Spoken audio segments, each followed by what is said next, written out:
السلام علیکم ورحمۃ اللہ وبرکاتہ بہنوں، کیسے ہیں آپ سب؟ کیا آپ لوگ تیار ہیں دعا سیشن کے لیے؟ آج ہم بہت پیاری دعا دیکھیں گے۔ موسیٰ علیہ السلام کو جب اللہ نے حکم دیا تھا کہ فرعون جیسے سرکش کے پاس جائیں جو اپنے آپ کو کیا کہتا تھا؟ انا ربکم العلیٰ، میں سب سے بڑا رب ہوں، تو اس کو جا کر یہ پیغام دو کہ رب اللہ ہے، تم نہیں۔ آپ سوچ سکتے ہیں کتنا مشکل کام تھا یہ؟ It's not easy. فرعون تو کیسا ظالم تھا۔ تو موسیٰ علیہ السلام نے کس چیز کا سہارا لیا اس وقت؟ دعا کا۔ سب سے پہلے دعا کرتے ہیں، اور کیا دعا کرتے ہیں؟ رب اشرح لی صدری، اے میرے رب میرا سینہ کھول دے۔ اشراح کہتے ہیں چیرنا یا کھولنے کو، اور یہ جو شق صدر ہے نا، یعنی سینے کا جو کھولنا، شق کرنا، یہ ہم نے آپ صلی اللہ علیہ وسلم کی سیرت میں بھی دیکھا تھا نا، کہ نبی صلی اللہ علیہ وسلم کو بچپن میں جبرائیل علیہ السلام نے آ کر ان کا شق صدر کیا تھا، ان کا سینہ کھولا تھا، تو سینہ کھول کر دل کو دھویا گیا تھا اس وقت، اور دوسری بار نبوت ملنے سے پہلے بھی یہ کام ہوا تھا۔ تو ہمارے لیے کیا سبق ہے کہ جب اس دعا کو ہم پڑھیں تو کیا سوچ کر ہم مانگیں کہ قرآن جو کہ اللہ کا کلام ہے، جبرائیل علیہ السلام اس کو نبی صلی اللہ علیہ وسلم تک لے کر آئے اور ان کے دل میں اتارا اس کو۔ تو اگر ہم چاہتے ہیں کہ قرآن سے فائدہ اٹھائیں تو جب تک ہمارا دل صاف نہیں ہوگا تو قرآن جڑ نہیں پکڑے گا۔ تو دل کے اندر کیا کچھ ہوتا ہے؟ فکر، غم، حسد، بغض، نفرت، بغاوت ہوتا ہے، غصہ ہوتا ہے، تو کبھی اس قسم کے فیلنگز رہتی ہیں ہمارے اندر۔ اب آپ نے یہ نیت کی کہ پورا رمضان اس گروپ میں آپ کچھ نہ کچھ سیکھیں گے، تو یعنی آپ اس میں کیا سیکھیں گے؟ جوز 30 سے قرآن کے جو سورے ہیں اس کی تفسیر، لاسٹ پارے کی تفسیر سیکھیں گے، دعائیں سیکھیں گے۔ تو پھر دل میں خوف بھی ہوتا ہے کہ پتہ نہیں کر سکوں گی کہ نہیں، ہو سکے گا کہ نہیں، رمضان میں ٹائم ملے گا کہ نہیں، تو ایسے فیلنگز بھی آپ کو ہوتے ہیں۔ تو ہم نے دیکھا ہوگا کہ کئی لوگ نکل بھی جاتے ہیں گروپ سے، پتہ نہیں ان کے دل میں کیا فیلنگز تھے۔ تو اگر ہم ان ساری چیزوں کے ساتھ قرآن پڑھنے آئیں گے تو قرآن ہمارے دل میں نہیں اترے گا۔ وہ قرآن جو کہ ہماری عمل میں تبدیلی کے لیے آیا ہے، وہ عمل بدل نہیں ہوگا جب تک کہ ہمارا دل صاف نہیں ہوگا۔ تو یہاں جو دل کا کھلنا ہے، وہ دل کے اندر کی بے چینی، بے قراری، فکر، پریشانیاں، انگزائٹی، حسد، بغض، غصہ، جو بھی فکریں ہیں ہمارے اندر، تو اس سب کو نکالنا ہے۔ تو شام کو کیا پکانا ہے، افطاری میں کیا کرنا ہے، یہ سارے جو چیزیں ہماری پریشانیاں ہمارے دل میں ہوں گی نا، تو صحیح معنوں میں سبق نہیں سیکھ سکیں گے۔ تو پھر کیا مانگتے ہیں اس کے بعد؟ رب اشرح صدری کے بعد ویسر لی امری، میرے لیے میرے کام کو آسان کر دے۔ یہ جو آپ نے ذمہ داری لی ہے نا سیکھنے کی، تو اس کو اون کریں کہ آپ یہ جانتے ہوئے اپنے اس گروپ میں جوائن کیا ہے کہ مجھے کچھ سیکھنا ہے، مجھے اپنا رمضان کو بہترین بنانا ہے، تو فرسٹ اون اپ دس کہ مجھے کرنا ہے، یہ میرے فائدے کے لیے ہے، یہ میرا امر ہے، یہ میرا کام ہے، میرے لیے آسانی فرما دے۔ تو اللہ تعالیٰ سے آپ جب یہ دعا سیکھیں گے اور دعا کریں گے تو سوچ کر کریں کہ جو میں نے ذمہ داری اٹھائی ہے، اللہ کو خوش کرنے کی ذمہ داری، قرآن کو سیکھنے کی، جو سورے ہم سیکھیں گے، تفسیر سیکھیں گے، ٹھیک طرح سے ہم اس کی تجوید پڑھیں گے، تو اس کو میں اپنی نماز میں اس کو میں پریکٹس کروں گی، اپنی نماز کو میں اچھی طرح سے کروں گی اور سمجھ کر پڑھوں گی۔ تو یہ جو نیت آپ نے کی، یہ جو ٹھان لی آپ نے، تو اس میں آسانی فرمانے کی دعا کیجئے، تو اس کو اللہ تعالیٰ آپ کو سیکھنا آسان کر دے گا۔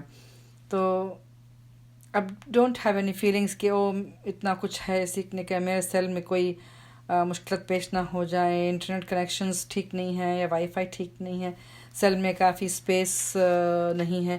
تو جو بھی رکاوٹیں آپ کے دماغ میں آتی ہیں اس راستے میں، اللہ ان رکاوٹوں کو دور کر دے تاکہ میں صحیح طور سے اس کو جذب کر سکوں۔ تو یہ جو بھی آپ کے نیگیٹو فیلنگز آپ کے دماغ میں آتے ہیں کہ ابھی جب ایسے بتایا میں نے کہ میں کر پاؤں گی نہیں، یہ تو بہت زیادہ مٹیریل ہے، میرے سیل میں کافی اسپیس نہیں ہے، میرے پاس ٹھیک سے وائی فائی نہیں ہے، میرا انٹرنیٹ کنیکشن بہت پور ہے، کئی طریقے آپ کو روکیں گے، کیونکہ شیطان تو نہیں چاہے گا نا کہ آپ کچھ اچھا سیکھیں کریں.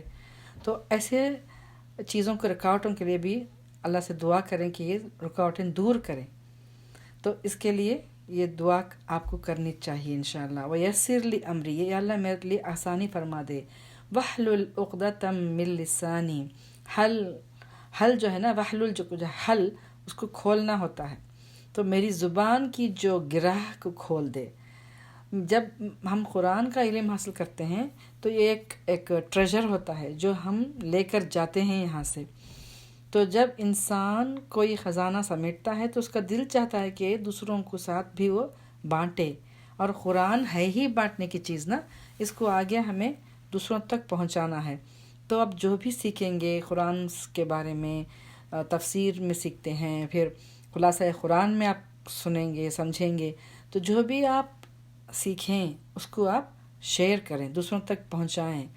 تو اس پہنچانے کے لیے آپ کو آپ کی زبان لڑکھڑا نہیں ہے، آپ کو بھولنا نہیں ہے، آپ کی زبان ٹھیک سے میسج کنوے کرنا ہے. تو اس کے لیے دعا کرنی ہے کہ یا اللہ میری زبان کے گرہ کو کھول دے تاکہ لوگ میری بات سمجھ سکیں، جو میں کہنا چاہتی ہوں، جو میں نے سمجھا ہے وہ میں صحیح سمجھوں، اور جب میں بولوں تو وہی بولوں جو صحیح بات ہے.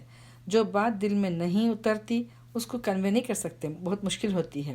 تو اگر کوئی اسپیچ دینی ہو نا، اور ہم بس پیپر دیکھ کر پڑھ رہے ہوتے ہیں، اگر آپ کو وہ مٹیریل سمجھ میں نہیں آتا تو کیسے آپ اسپیچ دیں گے؟ آپ کے دل میں نہیں اترا تو آپ کو کنوے کرنے میں افیکٹو نہیں ہوگا.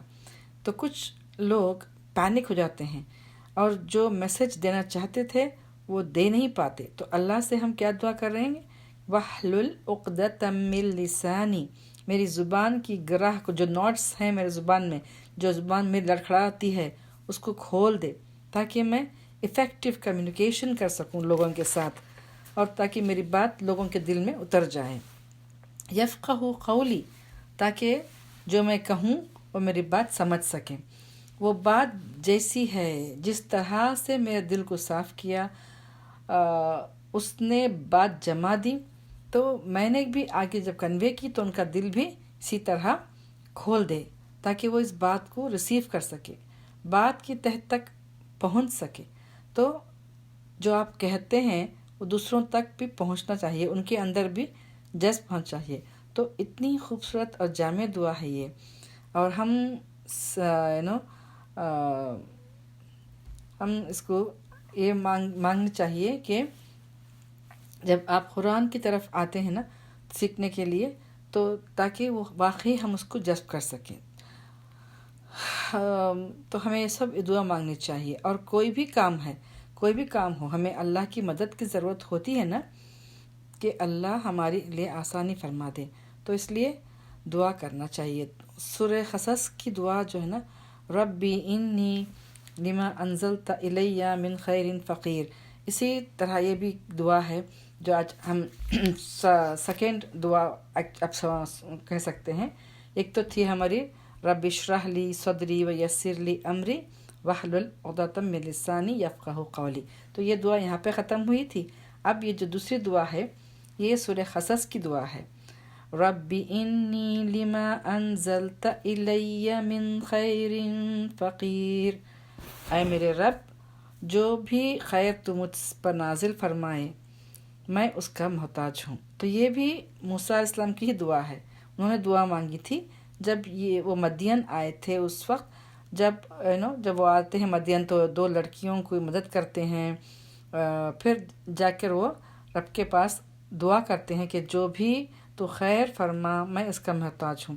دیکھیے ان کے پاس کچھ نہیں تھا، وہ تو ایسے ہی بھاگے تھے نا، کیونکہ ان کے تو وانٹڈ لسٹ میں تھے، وہ اریسٹ وارنٹ تھا ان کے خلاف، تو وہ ایسے ہی بھاگ نکلے.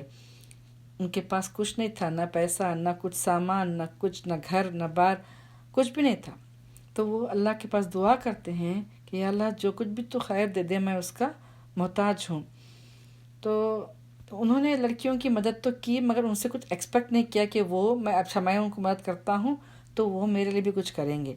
وہ کچھ نہیں ایکسپیکٹیشن تھی ان کی، بس وہ سیدھا اللہ سے دعا مانگ رہے ہیں. تو جو بھی خیر آتی ہے وہ اللہ کی طرف سے ہی آئے گی نا. اور واقعی ہم محتاج ہوتے ہیں. تو موسیٰ علیہ السلام نے کے پاس کچھ بھی نہیں تھا اور انہوں نے نیکی کرنے کے بعد دعا مانگی. دیکھیں یہ کسی کو ہیلپ کرنا نیکی ہے، تو نیکی کرنے کے بعد دعا مانگی جا سکتی ہے. جب انسان کے اندر خلوص ہوتا ہے اور وہ خلوص کے ساتھ نیکی کرتا ہے تو اللہ اس کے لیے اور زیادہ نیکی کے اور خیر کے دروازے کھول دیتا ہے. تو اس دعا سے ہمیں اخلاص کا سبق بھی ملتا ہے. اگر آپ نے دیکھا ہو فقیر کو دعا مانگتے ہوئے تو ہم بھی کس طرح وہ عاجزی سے دعا مانگتے ہیں نا. جب دعا ہم مانگیں تو ہم فقیر بن کر مانگیں، تو دیکھنا کس طرح سے ہے کہ اللہ مدد کرتا ہے. ایک ایگزامپل سوچ لیں. ایک خاتون بتا رہی تھی کہ ان کے فیس بک پہ ایک پوسٹ آئی تھی، پتہ نہیں کسی نے بھیجا تھا ان کو، کہ ان کے جس عورت نے بھیجا تھا وہ پوسٹ، اس میں لکھا ہوا تھا کہ اس عورت کے انکل اس جگہ کسی جگہ پہ ہاسپٹل میں کوما میں ہیں. تو وہ عورت ریکویسٹ کی تھی کہ جو بھی اس جگہ میں ہیں فلانے شہر میں تو ان کی مدد فرمائیں پلیز. تو ان کے پاس جا کر ایٹ لیسٹ قرآن پڑھ دیں. اگر وہ فوت ہو جائیں تو ان کو اسلامی طریقے سے تدفین کرنا. تو یہ ایک ریکویسٹ آئی تھی. تو یہ عورت جو بتا رہی تھی، تو یہ لیڈی کہتی ہے کہ میں تو اس خاتون کو جانتی بھی نہیں تھی کہ وہ کون ہیں. تو جب یہ میسیج میرے پاس آیا تو مجھے میرے استاد کی بات یاد آئی. وہ کہتی ہے کہ مجھے میرے استاد کی بات یاد آئی جس میں وہ ایک دعا سکھائی تھی کہ ہمیشہ یہ دعا مانگنا. کیا سکھائی تھی ان کے استاد نے؟ کہ اللہم استقدمنی ولا تستبدلنی، یعنی اللہ تو مجھے استعمال کر لے اور میرے بدلے کسی کو اور کو نہ لے جانا. یعنی جب آپ اللہ تعالیٰ آپ کو کوئی نیکی کرنے کی موقع دیتا ہے نا، تو انہیں آپ اللہ چاہے تو وہ کسی اور کو دے سکتا ہے، مگر وہ آپ کی جھولی میں ڈال رہا ہے. تو اس لیے ہمیں اگر ہم اس وقت اس کا فائدہ نہ اٹھائیں تو کسی اور کو دے دے گا اللہ تعالیٰ. تو اس لیے دعا بھی ہمیں کرنی چاہیے کہ یا اللہ تو مجھے استعمال کر لے، تو نے مجھے اس چیز کے لیے چنا ہے، اس نیکی کے لیے، تو مجھے استعمال کر لے اور میرے بدلے کسی اور کو نہ لینا. تو ہمیں حرص ہونی چاہیے نا کہ ہم نیکی کریں. تو اللہ سے دعا بھی مانگنی چاہیے کہ مجھے اس کا موقع دے رہا ہے تو میں ہی اس کو کروں، اور مجھے بدل مت دینا. تو جو خیر مطلب کیا کہ جو خیر تو نے میرے لیے لکھ دی ہے، مجھے چن لے آنا کوئی کام کرنے کے لیے، تو اس کو بدل کر کسی اور کو نہ لے آنا. تو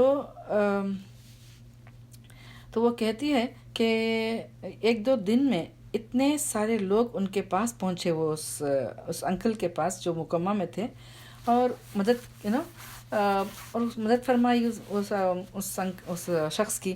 تو یار انہیں دیکھیے کس طرح ایک شخص جو کوما میں تھا، جو خود دعا نہیں مانگ سکتا تھا، اس کو اللہ نے کس طرح مدد فرمائی. سبحان اللہ، کیا نیکی کی ہوگی انہوں نے، پتہ نہیں نا.